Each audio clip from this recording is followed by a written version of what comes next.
Ce qu'ils ne veulent pas que l'on sache, c'est que l'Europe, c'est le continent des Africains. Jusqu'à présent, on pensait que les premiers Homo sapiens venus d'Afrique étaient arrivés sur le continent européen il y a 45 000 ans. On a maintenant la preuve qu'il y a 54 000 ans, les Africains vivaient déjà sur le territoire français. C'est la grande découverte, la très grande découverte, et de surcroît sur le sol français, de celle qui chamboule tout et nous oblige à repenser la grande histoire du peuplement européen.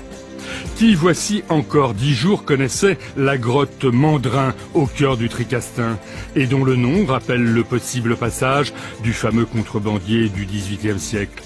Aujourd'hui, unanime, toute la presse mondiale l'évoque, puisque cette cavité de la Drôme est désormais l'étonnant témoin de la première arrivée d'Homo sapiens il y a environ 54 milliers d'années.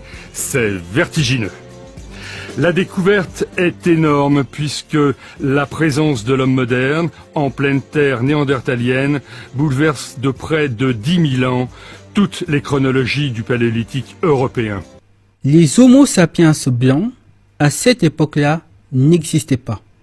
Ils ne vont apparaître qu'environ 50 000 ans plus tard. Ils vont apparaître en Asie, car les Blancs, il faut le savoir, ne sont pas des Européens, ce sont des Asiatiques.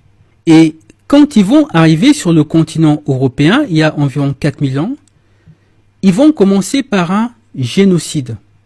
C'est le génocide des Yamnaya.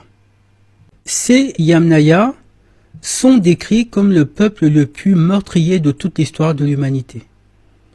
Et les populations européennes qu'ils vont massacrer, ce sont justement ces Noirs installés sur le continent depuis plus de 50 000 ans.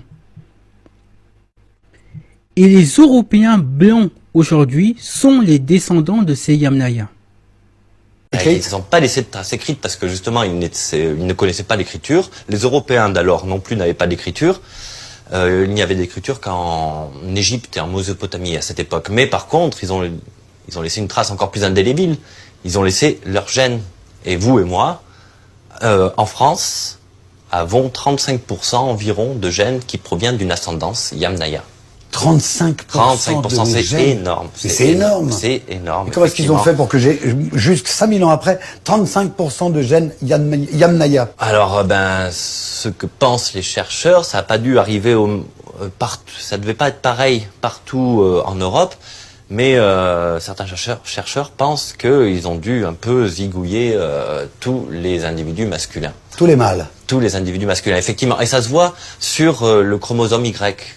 Certains chromosomes Y que des Européens, avant l'arrivée des Yamnaya, ont complètement disparu. Tandis que les chromosomes Y qui étaient portés par les Yamnaya, eux, ils se sont absolument répandus dans la population. Donc, ils tuent les hommes et ils engendrent avec les femmes noires une descendance métissée. Avant les Yamnaya, le continent européen était un continent noir, peuplé exclusivement de personnes noires.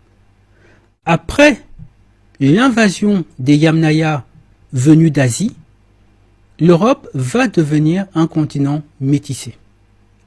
Durant toute son histoire, l'Europe a été peuplée de personnes blanches, de personnes noires et de personnes métisses. Effectivement, les Yamnaya n'ont pas pu tuer tout le monde. Quand ils arrivent, l'Europe est déjà peuplée de femmes et d'hommes originaires d'Afrique, et cela depuis au moins 50 000 ans. On imagine que depuis 50 000 ans, l'Europe tout entière était peuplée. Les Yamnaya, et ils ne sont pas les seuls d'ailleurs, vont massacrer une grande partie de la population, et par le biais de la procréation, ils vont introduire en Europe les gènes mutants qui favorisent la dépigmentation de la peau. Les Noirs qui vont recevoir ces gènes et qui vivent dans des zones froides vont voir leur peau s'éclaircir progressivement. Mais tous les Noirs européens n'ont pas été massacrés et tous n'ont pas reçu les gènes mutants.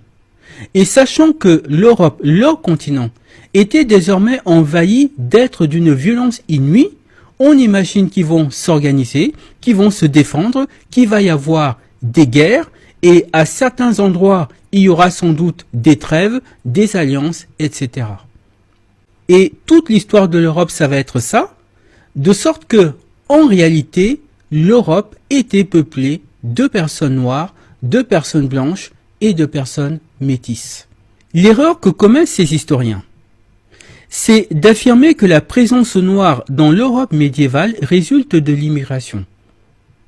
Parce que eux vont du postulat que l'Europe à l'origine était blanche et que les Noirs étaient forcément des immigrés arrivés plus tard. Or, l'anthropologie et la génétique nous disent l'exact contraire. Ils nous disent que, à l'origine, l'Europe était un continent noir et ce sont les Blancs qui sont arrivés par la suite. Qui peut croire que tous ces Noirs ont été massacrés ou que tous ont été miraculeusement transformés en Blancs par le climat? Ce n'est pas possible et ce n'est pas rationnel. Que certains Noirs aient été des immigrés, oui, c'est possible, mais l'écrasante majorité étaient des Européens autochtones, c'est-à-dire des descendants de ces premiers Homo sapiens venus d'Afrique il y a plus de 50 000 ans.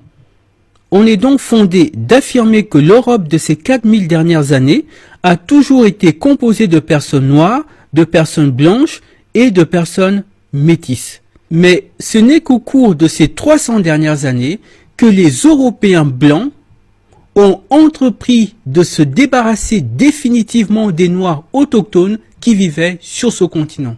Ils ont profité de l'esclavage pour faire un nettoyage ethnique sur le continent en massacrant certaines populations et en expédiant d'autres dans les colonies américaines.